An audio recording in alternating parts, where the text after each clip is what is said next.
하나님 말씀 한 곳 보시겠습니다. 시편 130편입니다. 시편 130편 1절 말씀, 1절부터 8절 말씀까지를 저와 같이 교독하시겠습니다. 1절 말씀 제가 먼저 봅니다. 여호와여, 내가 깊은 곳에서 주께 부르짖었나이다.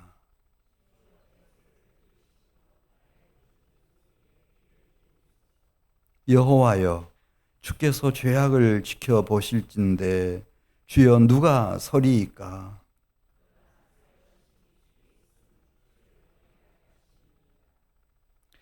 나 곧 내 영혼은 여호와를 기다리며 나는 주의 말씀을 바라는도다.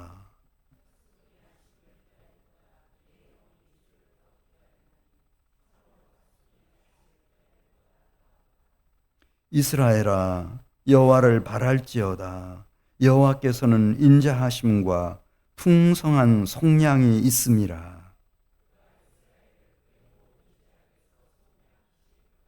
아멘.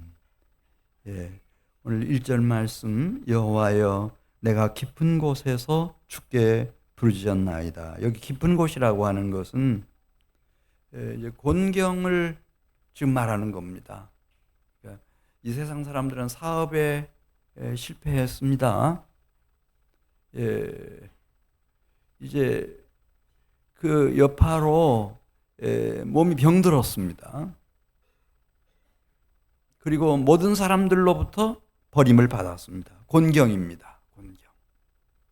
그런데 1절 말씀 보면 깊은 곤경입니다.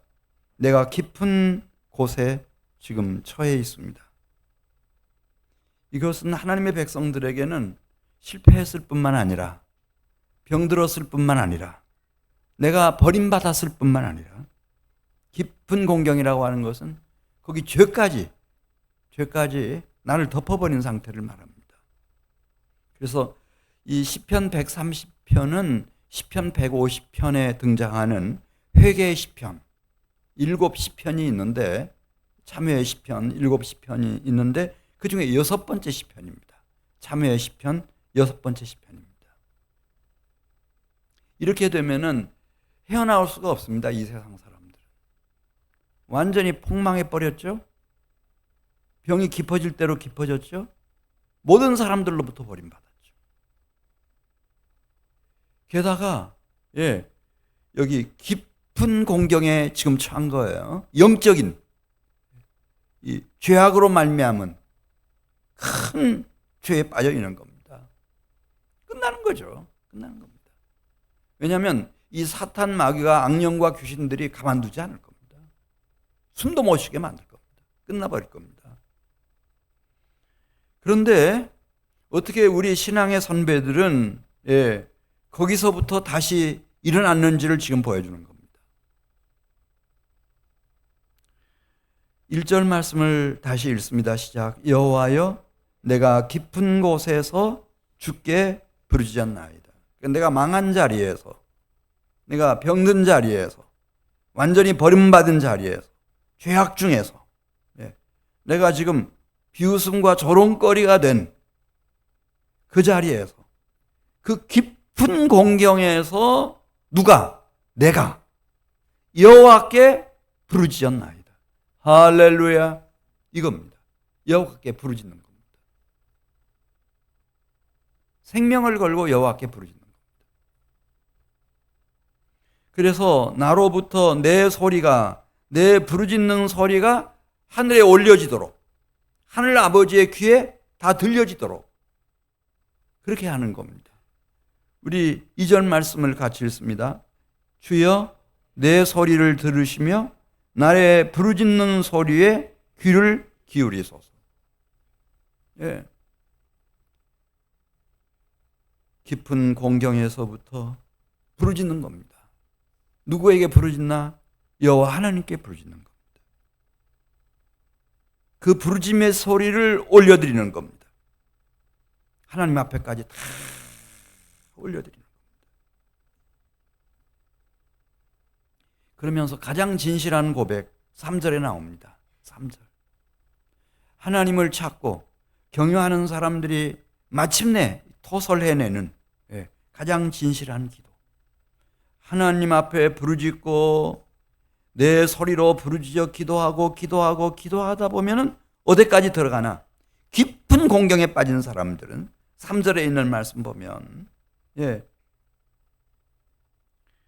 내가 죄인이구나 이걸 깨닫는 겁니다. 자, 3절 말씀 같이 읽습니다. 거룩하신 의로우신 하나님 앞에서 내가 큰 죄인이구나 이걸 깨닫는 거예요. 우리 3절 말씀 같이 읽습니다. 여호와여 주께서 죄악을 지켜보실진데 주여 누가 서리이까?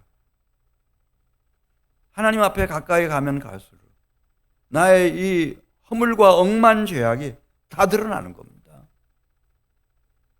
아, 그럼 이제 끝났다. 무슨 희망이 있겠나? 그렇게 자포자기하는 것이 아니고 거기서부터 시작하는 겁니다. 가장 진실한 고백 3절입니다. 여호와여 주께서 죄악을 지켜보실진데 주여 누가 서리이까? 바울도 로마서 3장 9절 말씀. 로마서 3장 9절 말씀. 오라 나는 곤고한 사람이로다. 이 사망의 몸에서 누가 나를 건져낼 것인가? 나는 죄인, 그것도 죄인 중에 괴수다. 그렇게 고백하지만은 로마서 3장 9절 말씀 보겠습니다. 로마서 3장 9절에서 그러면 어떠하냐? 우리는 나으냐? 결코 아니라 유대인이나 헬라인이나 다 죄 아래 있다고 우리가 이미 선언하였느니라. 아담과 하와 이후로 모든 인생들은 다 죄 가운데 있습니다. 10절입니다. 기록된 바 의인은 없나니 하나도 없으며 깨닫는 자도 없고 하나님을 찾는 자도 없고 다 치우쳐 함께 무익한 자가 되고 선을 행하는 자는 없나니 하나도 없도다. 의인도 없고 선인도 없는 겁니다.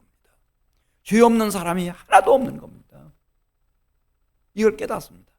거기에 나도 포함된다는 사실을 깨닫는 겁니다. 깊은 공경에서만. 그렇지 않으면 나는 특별하다고 생각합니다. 나는 특별하다고 생각합니다. 근데 깊은 공경 속에서 오늘 3절에 있는 말씀 다시 읽습니다. 여호와여 주께서 죄악을 지켜보실진데 주여 누가 서리이까? 하나님 다 아시지 않습니까? 아담과 하와 이후로 죄 없는 인생이 누굽니까? 의인이 누구며 선인이 누굽니까? 저도 역시 죄인입니다. 저도 의인이 아니고 선인이 아닙니다. 허물과 죄로 가득한 인생입니다. 그렇게 가장 진실한 기도, 가장 정직한 기도, 이 기도를 주님 앞에 막 올리는 겁니다. 제가 죄인입니다. 제가 죄인입니다. 그렇지만 하나님, 4절 말씀 보겠습니다. 하나님께는 이것이 있지 않습니까? 이렇게 하나님께 묻는 거예요. 이것이 뭐죠? 이 굉장히 어려운 한자말을 써놔서 저도 한참 찾아봤습니다. 4절 말씀. 그러나 사유하심이 주께 있음은 주를 경외하게 하심이니이다. 사유가 뭐예요? 생각하는 거? 그 사유 아니고 이 사자는 죄를 없앤다는 사자예요. 그래서 사면이라는 말 들어봤죠? 무슨 사면 그런 거. 죄 없애서 풀어주는 거. 최고 권력자가 그 사면할 때 사자예요. 유자는 forgiveness 영어로 용서한다고 할 때 유자예요.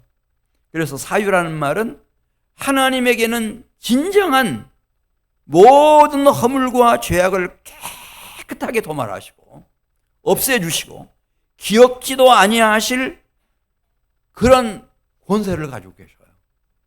이분은 작은 소국의 권력자가 아니고 만왕의 왕이시고 만주해 주시기 때문에 이분은 모든 사람의 허물과 죄악을 근원적으로 영원 무궁토록 완전하게 사유해 주실 수 있는 권한을 가지신 분이셔요. 그걸 말씀드리는 거예요.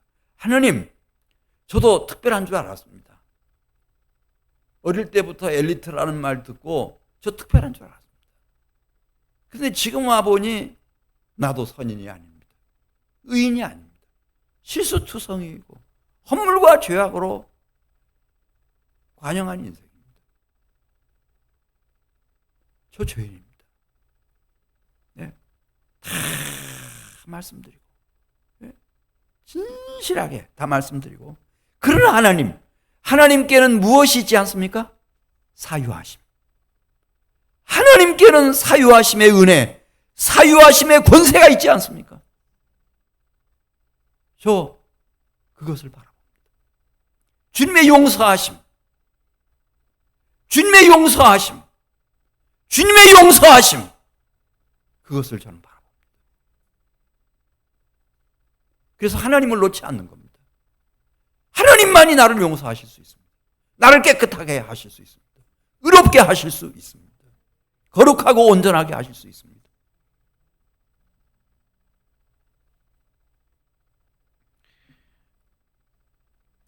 이사야 55장 보시면은 이사야 선지자가 그 얘기 하지 않습니까?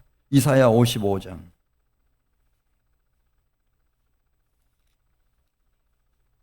6절 7절에서 진짜 사유하심이 누구에게 있는지, 내 이 허물과 억만 죄악을 완전하게 영원토록 깨끗하게 의롭게 완전하게 사하실 수 있는 그 권한이 누구한테 있는지, 이사야 55장 6절 7절 같이 읽습니다. 너희는 여호와를 만날 만한 때에 찾으라. 가까이 계실 때에 그를 부르라. 악인은 그의 길을, 불의한 자는 그의 생각을 버리고 여호와께로 돌아오라. 그리하면 그가 긍휼히 여기시리라. 우리 하나님께로 돌아오라. 그가 너그럽게 무엇하시리라 그랬죠? 용서하시리라. 하나님은 선하시고 영원히 인자하신 하나님 아버지로서 용서할 수 있는, 사유하실 수 있는 그런 권한을 가지신 분이십니다. 이걸 붙들고 하나님 앞에 간구하는 겁니다. 하나님께는 사유하심의 권한이 있지 않습니까? 특별히 이제 우리가 사랑하던 사람을 떠나보내고 나면 막 온갖 이 죄책감이 막 밀물처럼 밀려듭니다. 이것도 안타깝고 저것도 속상하고 좀 더 잘해줄 걸. 예. 온 유족들은 우리는 어차피 부족한 사람들입니다. 우리는 신이 아닙니다. 연약하고 부족한 인생들입니다. 그래 주님 앞에 말씀드리는 겁니다. 주님이 맞습니다. 저는 부족함이 너무 많습니다. 허물과 죄도 너무 많습니다. 그렇지만 주님, 죄악을 지켜보신다고 할 것 같으면 누가 거룩하신 주님 앞에 서겠습니까? 제가 한 가지 아는 사실은 하나님은 선하시고 인자하심이 영원하시며 사유의 권세를 가지신 분이 아니십니까? 저를 용서해 주십시오. 그렇게 기도하는 겁니다. 우리 다시 한번 4절 5절 말씀을 같이 읽습니다. 그러나 사유하심이 주께 있음은 주를 경외하게 하심이니이다. 그래서 그 용서를 받은 죄사함의 은혜를 실제로 받은 사람들이 여호와 하나님을 귀하게 여기고 여호와 하나님을 사랑하고 여호와 하나님을 마음, 목숨, 뜻, 성품 힘 다해서 경외하는 겁니다. 네. 그럼 죄사함의 은혜는 어떻게 임하는가? 5절 말씀 같이 읽습니다. 나 곧 내 영혼은 여호와를 기다리며 나는 주의 말씀을 바라는도다. 이 사유하심, 죄사함의 은혜, 이건 누구로부터 온다고요? 여호와 하나님께로부터 오는 거예요. 그래서 우리가 하나님 앞에 기도하고 부르짖어 간구하고 5절에 나오는 말씀처럼 내 영혼이 오직 여호와를 기다립니다.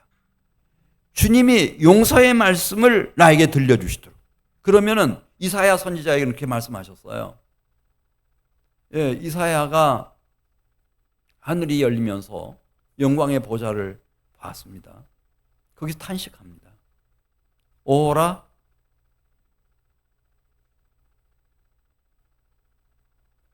나는 망하게 되었도다. 입술이 부정한 사람 중에 거하면서 거룩하신 만군의 여호와 하나님을 배웠습니다. 그러면서 탄식하고 있었어요. 그때 천사 하나가 화저로 하나님의 제단의 숯불 하나를 이렇게 집어내 가지고 손으로 들고 누구한테 달려왔나? 이사야 선지자한테 달려왔어요. 그리고 그 숯불로 이사야 입을 찢어주셔요. 그러면서 내 악이 사여졌고 내 죄가 없어졌느니라. 이런 얘기를 해주었어요. 이게 이제 여호와께서 오셔서 내 악이 제하여졌고 내 죄가 사하여졌느니라. 이렇게 말씀해 주시면 얼마나 좋겠어요. 근데 이사야한테는 그렇게 하셨어요. 근데 같은 시대를 살았던 이 다른 사람들에게는 또 그렇지 않았어요. 예. 예를 들면 이제 그 전에 또 살았던 다윗 같은 경우도 보면은 하나님이 그렇게 말씀하시질 않아요. 우리가 이제 이 시편 참여의 시편들 쭉 보면은 다윗 같은 경우도 하나님 앞에 이렇게 진솔하게 회개하고 자복하고 하나님이 이 용서의 말씀을 들려주시기를 간구하고 또 간구할 때 어떻게 하셨는가 하면은 그때는 주의 영이 임하는 거예요. 주의 영이 임해서 확신을 주셔요. 물론 예수님이 살아계실 때는 예수님은 들것에 들려온 중풍병자에게 소자야 두려워하지 말라. 내 죄사함을 받았느니라. 이렇게 예수님이 이 땅에 살아계실 때는 직접 말씀해 주셨어요. 내 죄사함을 받았느니라. 그러나 예수님이 이제 부활 승천하시고 하늘 보좌 우편에 계신 지금은 우리가 하나님 앞에 나와서 나의 연약함, 내가 깊은 공경에 빠져서 모든 허물과 죄를 자백하고 자복하고 주님의 사유하심을 간구하고 기다리고 또 기다리면 주님께서 어떻게 우리의 죄를 사해 주시는가? 물론 이사야처럼 말씀으로 하실 수 있고 예수님이 살아계실 때 내 죄사함을 받았느니라 말씀하시는 것처럼 그렇게 직접적으로 말씀해 주시면 얼마나 좋겠어요. 근데 지금은 저의 경험도 마찬가지예요. 지금은 하나님이 성령으로 하세요. 할렐루야. 그러니까 우리가 이제 뭐 항상 그런 건 아니지만 어찌어찌 하다 보면 나도 모르는 사이에 공경에 빠지는 수가 있어요. 그것도 깊은 공경에 빠지는 수가 있어요. 그때 그 공경에서부터 어떻게 벗어나야 되는지를 오늘 본문이 알려주는 겁니다. 하나님의 자녀된 백성들에게는 죄 가운데 빠지는 것은 뭐 치명적이죠. 거의 치명적입니다. 그때 주님 앞에 회개하는 겁니다. 그리고 주님의 사유하심, 용서하심을 간구하는 겁니다. 그리고 그 죄사함의 은혜를 기다리는 겁니다. 끝까지 기도하며 끝까지 기다리는 겁니다. 그러면은 오늘 5절에 나는 주의 말씀을 바랍니다. 내가 내 악을 제했고 내 죄를 사해 주었노라 이렇게 직접 말씀하신다든지 네가 죄사함을 받았느니라 이렇게 직접 말씀해 주시면 얼마나 좋겠어요. 근데 그 그리스도가 오실 때는 그 예수라고 하는 이름의 의미가 그게 뭐죠? 자기 백성을 저희 죄에서 구원할 자이심이라. 이 예수님이 오셔서 내가 의인을 부르러 온 것이 아니라 죄인을 불러 회개시키러 왔노라. 이 하나님이 정말 하시는 사역 중에 가장 핵심 사역이 당신 품속에 계시는 독생자 그리스도 예수를 이 세상에 보내서 행하신 그 사역이에요. 바로 이 죄사함의 대속의 은혜, 예. 이 속죄의 은혜, 이걸 베풀어 주시는 거예요. 그래, 지금은 말씀드린 것처럼 누구든지 나의 연약함, 나의 허물과 죄악을 정직하게 하나님 앞에 가지고 나와서, 예, 이걸 회개하고 부르짖어 간구하고 주님의 사유하심과 용서하심을 간구하다 보면은 주님께서 죄사함의 은혜를 실제로 주세요. 근데 지금은 무엇으로 하시는가? 성령으로 하셔요. 성령이 내 안에 오시면은 그냥 그 순간에 알아요. 이 한나가 기도하다가 응답된 것을 알았어요, 몰랐어요? 알아버렸어요. 낮에도 말씀드렸지만 주님이 성령의 기름을 부으신 거예요. 그럼 금방 알아요. 하나님이 나를 용납해 주셨구나. 나를 받아주셨구나. 나를 용서해 주셨구나. 나에게 사유의 은혜를 베풀어 주셨구나. 흰눈처럼 양털처럼 깨끗하고 정결하게 하나님이 나를 새로 빚어주셨구나. 새 생명을 주셨구나. 이거 다 알아요. 지금 5절에서 중요한 것은 우리가 어떤 잘못, 실수, 허물, 죄 가운데 빠졌을 때 그거 그냥 지나가지 마세요. 네. 주님 앞에, 예, 이 깊은 공경의 자리에서 하나님께 우리가 소망을 두고 부르짖어 기도하면 주님께서 우리에게 죄사함의 은혜를 베풀어 주십니다. 그리스도 예수 이후에는 이게 굉장히 중요한 게 됐어요. 어떻게 성경이 기록됐나? 그 성령을 받은 사람들이 하나님께로부터 받아 말한 것이 성경이 되는 거예요. 네. 성령으로 다 인지해요. 확인시켜 주신다는 거예요. 죄사함 받았는지 안 받았는지. 그래서 성령께서 내 속에 평안도 주시고 기쁨도 주시고 희락도 주시고, 예, 새 생명도 주시고 새로운 용기도 주시고 다 주십니다. 자, 5절 말씀 다시 한번 읽습니다. 나 곧 내 영혼은 여호와를 기다리며 나는 주의 말씀을 바라는도다. 근데 적당하게 기다리다가 돌아서 버리면 안 돼요. 끝까지 기다려야 되는데 어떤 심정으로 기다려야 되나? 6절에 나옵니다. 파수꾼의 심정이라는 겁니다. 파수꾼이 지금 온 밤을 지켜요. 지금 적군들이 찾아올 가능성이 아주 많다. 예, 이 확률이 아주 높다고 하는 얘기를 들었어요. 오늘 밤이다. 그때 파수꾼이 파수대에서 파수를 서면서 무엇을 기다리겠어요? 무사히 오늘 밤이 지나고 아침 해가 동터오기를 기다리는 거예요. 그런 심정으로 우리는 주님을 기다리는 겁니다. 주님의 죄사함의 은혜를 기다리는 겁니다. 우리 6절 말씀 같이 읽습니다. 파수꾼이 아침을 기다림보다 내 영혼이 주를 더 기다리나니 참으로 파수꾼이 아침을 기다림보다 더하도다. 이스라엘아, 누구를 바랄지어다. 여호와를 바랄지어다. 여호와께서는 인자하심과 풍성한 무엇을 가지고 계신다고 그랬죠? 속량. 내가 너무 실수를 많이 했네요. 허물과 죄가 너무 많아요. 죄값으로 내 인생이 팔려버렸어요. 영혼까지 다 팔려버렸어요. 그런데 이것을 다 갚아버리고 나의 인생과 내 영혼을, 예, 다시 완전하게 회복시켜 주시는 은혜, 이게 속량함의 은혜예요. 1만 달란트든 100만 달란트든 상관없어요. 하나님은 그 속량의 은혜를 가지신 분이시다. 그렇게 7절 말씀합니다. 우리 7절 8절 같이 읽고 마치겠습니다. 이스라엘아, 여호와를 바랄지어다. 여호와께서는 인자하심과 풍성한 속량이 있습니다. 그가 이스라엘을 그의 모든 죄악에서 속량하시리로다. 그래, 이스라엘 하나님의 백성은 누군가? 이 속량함의 은혜를 받은 사람들이에요. 제대로 받은 사람들이에요. 온전하게 받은 사람들이에요. 실수가 없는 사람이 아니고 연약함이 없는 사람이 아니고 허물과 죄를 범치 않은 사람들 아니에요. 하나님의 백성 이스라엘은 인자하심과 선하심이 풍성하신 하나님의 그 완전하신 속량, 그 속량의 은혜를 힘입은 사람들이에요. 그래서 우리가 예수 믿고 교회 다녀도 공경에 처할 수 있어요.